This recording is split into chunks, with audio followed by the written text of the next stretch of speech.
تو برا راستہ اور سب سے برا راستہ یہ IRGC نے آج کہا ہے. کیا لگ رہا ہے کہ اس طرح کی جو باتیں IRGC نے کہی، اس کا مطلب یہ ہے کہ ایران اب پوری طرح سے تیار ہے جنگ کے لیے، اور اس کو لگ رہا ہے کہ جنگ تو کرنی ہی پڑے گی. مجھے تو یہی لگ رہا ہے اس نے اب سوچ لیا ایران نے کہ جنگ تو لڑنی پڑے گی جو بھی ہو. ایک نظریہ ایران کا ہے، ایران پہلے اٹیک ہونے دیتا ہے، بعد میں جواب دیتا ہے. ایک نظریہ ایران کا ہے. ایک نظریہ اسرائیل کا ہے، جو دھڑا دھڑ اٹیک کیے جا رہا ہے ہر جگہ، اسکول، ہاسپٹل، سویلین ایریا میں تمام کرتا ہے. وہ کچھ بولتے ہیں نہیں. اس کے علاوہ ایران بولتا ہے کہ جب تک ہستاکشر نہیں ہوتے سمجھوتے پر ہم کو امریکہ میں کوئی وشواس نہیں ہے. اور رہی بات وشواس پر، تو ہم آپ کو آج ہی بتا دیتے ہیں، جو ہمارے مسلم بھائی ہیں انہوں نے اگر قرآن پڑھا ہے تو قرآن میں ایک چیز لکھی ہوئی ہے کہ یہودی اور نصارہ مطلب یہی نصرانی عیسائی، ان کی باتوں پر کبھی بھروسہ مت کرنا.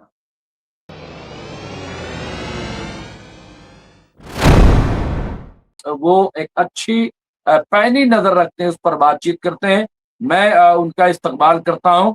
اور ابھی جب جاوید صاحب بول رہے تھے جنرل صاحب، تو یادویندر دت مشرا جی نے لکھا، میجر صاحب ٹرمپ تو جنگ ہار چکا ہے، اس کے سارے انٹرسپٹر کا اسٹاک خالی ہو گیا ہے، بنانے کے لیے 2019 تک کا وقت چاہیے اور تھاٹ کے لیے 2030 تک کا وقت چاہیے. اس کو کیول سمے ضائع کر کے آرتھک دباؤ اور دھمکی کی طرح چیزوں کو وہ اپنے ٹائم بائے ایک طریقے سے ان کا کہنا ہے کہ کر رہا ہے. یہاں پہ جتنے بھی پینلسٹ، میرا سوال آج OIC کا کیا رول ہے، کہاں چھپاؤ، یہ پروین گلبشن صاحبہ ان کا سوال ہے. راشد صاحب، آج جس طرح سے اسرائیل دیکھیے وہ تو لگاتار کر رہا ہے اور ایک جنگ چل رہی ہے، ایسا نہیں کہ حزب اللہ کارروائی نہیں کر رہا ہے، سب نہیں کر رہا ہے. لیکن کیا آپ کو نہیں لگ رہا ہے کہ جو بات میں نے کہی ہے کہ خاموشی ہے، ایک بالکل ایسا لگ رہا ہے پن ڈراپ سائلنٹ ہے کہ صاحب بات چیت تو ہو رہی ہے، امریکہ ایران سے بات چیت ہو رہی، تھوڑی دیر میں بات ہو رہی ہے، پھر نیا مسودہ، پھر اور کسی کی توجہ نہ غازہ پہ ہے نہ لبنان پہ.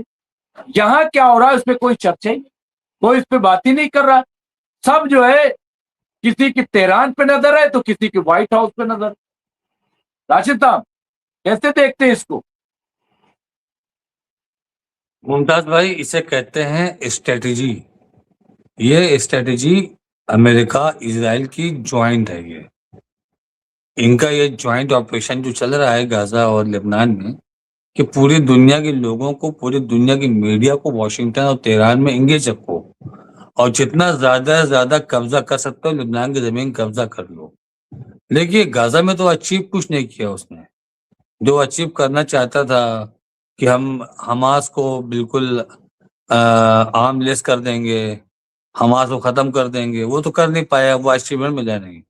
تو اب اچیومنٹ کے نام پہ وہ کیا لے کے جائے گا کہ ہم نے 60% زمین غزہ ہی قبضہ کر لی، ہم نے لبنان میں اتنی زمین قبضہ کر لی، اب ہم کو ایک بار اور جتاؤ گے تو ہم پورا غزہ ملا لیں گے، ہم بھی لبنان آدھا ملا لیں گے.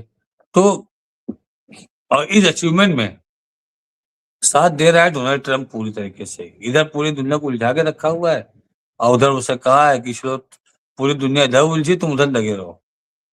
تو ایسا نہیں ہے کہ جو لوگ یا کچھ میڈیا کے لوگ غزہ کو یا لبنان کو اگنور کر رہے ہیں. آج ہی بہت بڑی کارپیٹ بامبنگ کیا اس نے لبنان کے ٹائر شہر میں. مطلب ہاسپٹل پہ اٹیک کرنا اس کا نیچر ہے، جبکہ یہ کوئی وار نہیں چل رہی ہے. وار ہوتی ہے دو کنٹری کے بیچ میں ہوتی ہے، وہ وار ہوتی ہے. یہ وار بھی نہیں ہے. اس کے بعد بھی سویلین فیسلٹیز پر اٹیک کرنا، آبادی میں پوری بلڈنگ ڈسٹروائے کر دینا، ہاسپٹل پر اٹیک کرنا تاکہ جو لوگ انجرڈ ہوں وہ وہاں پر علاج نہ کرا پائیں، جو اس نے غزہ میں کیا. غزہ میں اس نے اسپتالوں کے نام پر اٹیک کیا اور سارے اسپتال وہاں کے ڈسٹروائے کر دیے. سب سے زیادہ تو اس نے جو قطر کے بنائے ہوئے اسپتال تھے اس کو پہلے ڈسٹرائے کیا اس نے، کیونکہ قطر سے اس کا 36 کا آنکڑا ہے۔ قطر بھی پسند نہیں کرتا اس کو، ہم بھلے ہی سارے عرب دیش کی بات ہم کرتے ہیں لیکن قطر ہے، عمان ہے، یہ اسرائیل کو پسند بالکل نہیں کرتا۔ عمان تو خاموش رہتا ہے لیکن قطر جو ہے اس کے اگینسٹ بات کرتا ہے۔ یہی ایک وجہ تھی کہ قطر پہ جو حماس کے لیڈرز تھے ان کے جہاں پہ رکے ہوئے تھے وہاں پر اسرائیل نے اٹیک کیا تھا، اسرائیل نے وہاں پر اٹیک کیا تھا، اور امریکہ نے کہا کہ مجھ کو نہیں پتا، امریکہ جھوٹ بولتا ہے۔ ایران سے آنے والا میزائل تمہارا انٹرسپٹر جو ڈیٹیکٹ کر لیتا ہے، تمہارا راڈار پکڑ لیتا ہے کہ جو ایران سے میزائل آ رہا ہے، اور جو فائٹر پلین آ رہے ہیں اٹیک کرنے کے لیے وہ تمہارا راڈار کیچ نہیں کر پا رہا ہے۔ تم کس کو بیوقوف بنا رہے ہو؟ جس انسان کو ذرا سا بھی سینس ہے ان چیزوں کا وہ تو فوراً پکڑ لے گا نا کہ ایران سے آنے والے میزائل کو تم ڈیٹیکٹ کر لیتے ہو فوراً، وہاں سے آنے والے ڈرون کو تم ڈیٹیکٹ کرتے ہو فوراً، اور تم وہاں پر اٹیک قطر میں ہو رہا ہے فائٹر پلین سے اور تم ڈیٹیکٹ نہیں کر پائے، یہ کیسے پاسبل ہے؟ تو یہ بیوقوفی والی باتیں بیوقوف بنانے والی ممتاز بھائی۔ تو خیر ابھی ہم آتے ہیں سعودی عربیہ پہ، بحرین، کویت، یو اے ای۔ دیکھیے ہوتا کیا ہے ممتاز بھائی، دوستی کی ایک سیما ہوتی ہے۔ بچپن میں ہم لوگ بھی جب ہمارے دوست لوگ گھر پہ آتے تھے تو گھر کے لوگ بڑی تنبیہ کرتے تھے کہ دوستوں کو گھر کے باہر رکھو یا باہر والے کمرے تک لمیٹڈ رکھو، کیونکہ جو آپ کے گھر کے اندر جائے گا آپ کے گھر کے راز جان جائے گا۔ جب وہ آپ کے گھر کے راز جان جائے گا تو پھر جہاں سے جائے گا وہاں سے آپ کو دبائے گا وہ، کیونکہ اس کو آپ کی کمیاں پتہ ہو گئی ہیں، کیونکہ آپ نے اس کو اپنے گھر میں انٹری دی ہے۔ وہی کچھ حال ان عرب دیشوں کا ہے۔ یہ عرب دیش انہیں کھل کر کے ان کا سواگت کیا، ان کی سیکیورٹی لی، اپنی کمیاں بتائیں، ان سے سپورٹ لیا کہ ہماری ان کمیوں کو کیسے دور کرو گے۔ اس کو پتا ہے کہاں پہ گلا دبانا ہے، گردن پیچھے سے دبانا ہے کہ آگے سے دبانا ہے۔ تو یہ لوگوں کی ہمت نہیں ہے، ان کی مجال نہیں ہے بولنے کی ممتاز بھائی کہ یہ بول لیں گے۔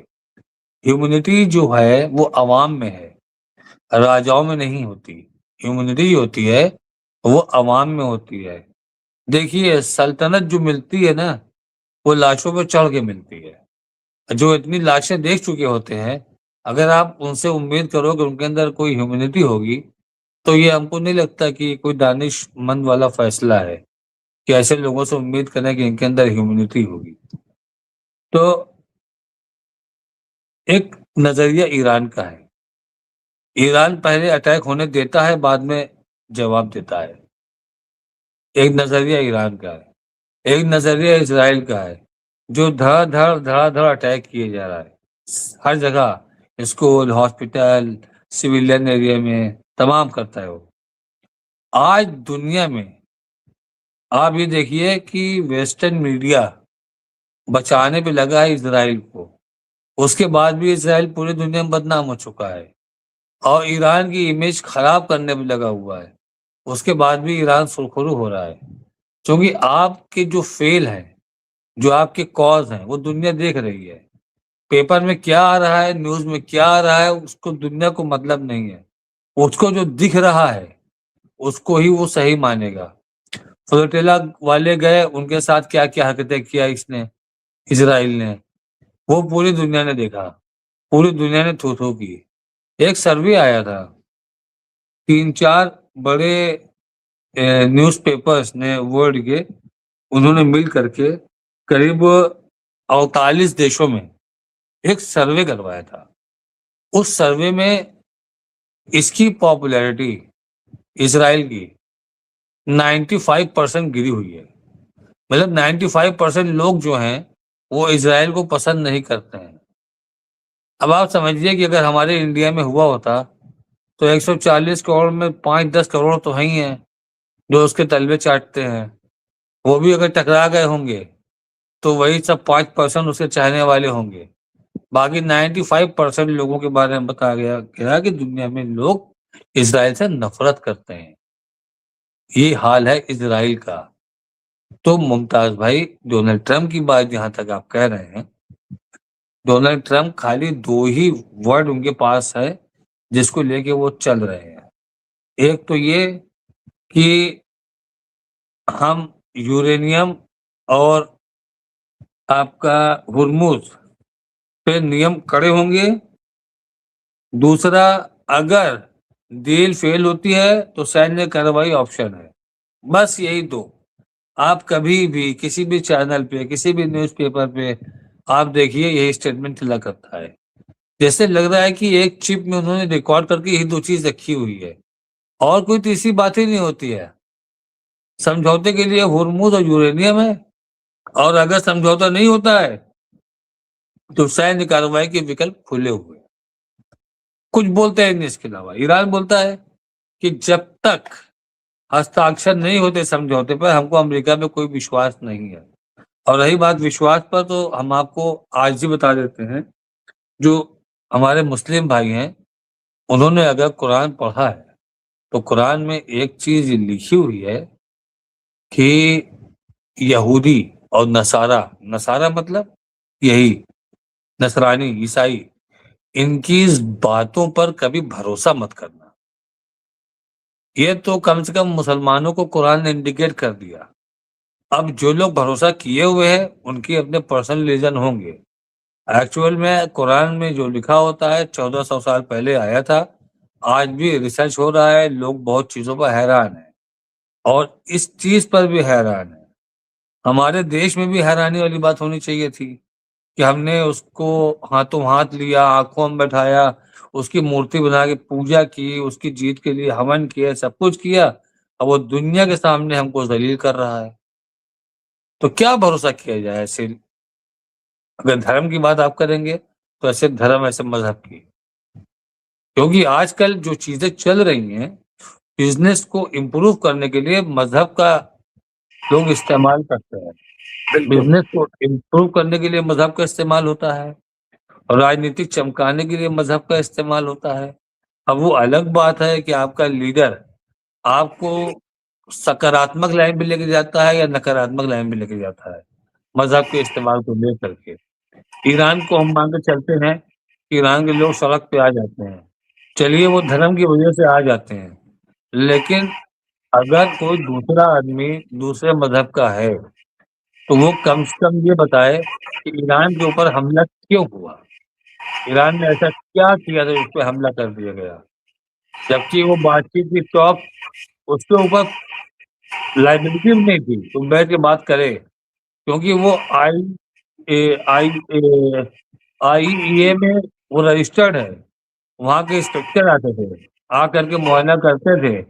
تو ایران تو صاف بول دیتا کہ انسپیکٹر آ رہے ہیں، آ کے معائنہ کر رہے ہیں، آپ کو جو بات کرنا ہے ان سے کریے. لیکن پھر بھی ٹیبل ٹاک کیا. ٹیبل ٹاک کرتے کرتے 2 مرتبہ ایسا ہوا کہ بات کرتے کرتے آپ نے حملہ کیا. ایران نے تو بالکل. حملہ کیا. جی ممتاز بھائی. جی نہیں، بالکل صحیح ہے. اور یہ آپ بات چیت کے دوران یہ تمام چیزیں آپ نے کہی، اور ایک اچھا تجزیہ کیا آپ نے، اور یہ سچائی ہے جس کی طرف جنرل صاحب نے بھی اشارہ کیا. اور یہاں پہ ایک بڑی خبر آ رہی ہے، میں آپ بتا دوں، ابھی الجزیرہ نے دیا ہے. ٹرمپ کا کہنا ہے کہ ایران کے ساتھ معاہدہ قریب قریب ہے، جو وہ ہفتوں سے کہہ رہے ہیں. اب امریکی میڈیا رپورٹس کے مطابق وہ اپنے سفیروں سے مذاکرات کی میز پر واپس آنے کے لیے مزید سخت شرائط مانگ رہے ہیں. یہ نچلی سطح کے مذاکرات کاروں کی جانب سے گزشتہ ہفتے کے آخر میں مفاہمت کی یادداشت کے مسودے پر پہنچنے کے بعد ہوا ہے. ٹرمپ مبینہ طور پر ایران کے منجمد اثاثوں سے متعلق دفعات سے ناخوش ہیں.